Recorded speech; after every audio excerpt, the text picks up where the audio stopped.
come across quite a lot of people these days who are struggling with self-worth, and some of them are obviously struggling with self-worth, and you can see it in their body language and their whole demeanor, and others might not look that way, but on the inside really do struggle with self-worth. And sometimes how that translates is in the lack of ability to defend boundaries. Sometimes not being able to say no to people, not being able to push back and set healthy boundaries. And really, boundaries, if you think about it, a boundary around anything is just there to protect something. It's what's important is not the boundary. So, when we think about setting and defending boundaries, often the focus is on the boundary. I need to put boundaries in. But actually, it's not really where you need to be putting your focus. Where you need to be putting your focus is why is the boundary there? Why are you wanting to put the boundary there? What is that boundary there to protect? Because if you don't know what it's there to protect, then why would you ever defend it?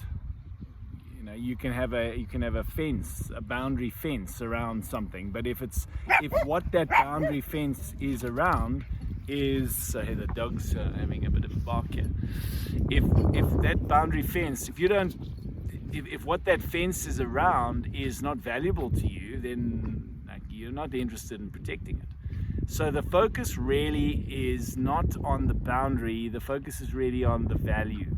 What's the boundary defending or protecting?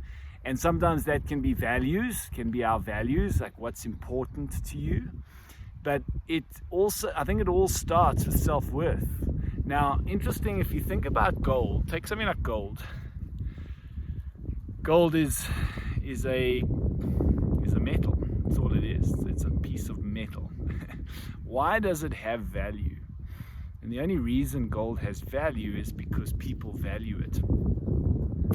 If tomorrow everyone decided that gold had no value, then you wouldn't be able to give it away. The only reason it has value is because people value it. And similarly with yourself, often if you're sitting there waiting for others to kind of reflect back and kind of reaffirm your value, it's never going to work. Because others are just reflecting back the value that we place on ourselves. And so until you value yourself has no value. If you don't decide, this is what I am worth, I'm worth defending, I'm worth taking care of, and I'm not here to just be taken advantage of, I'm not here to prostitute myself, because while it might be a strong word, anytime you're doing something against your will, you're prostituting yourself. And that, all that does subconsciously is reaffirm to us that we don't have any value. And really it comes down to decision. It's deciding that you are valuable. It's deciding that you have value. And then acting in alignment with that.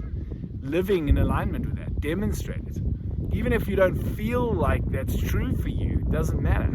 Start to act like you have value. And what will happen is that other people will then start to value you. But more importantly than that, it's less about other people, it's more about yourself. When you realize you have value, you will start to take care of yourself. It will start becoming important now to defend those boundaries, because you realize the cost of not defending.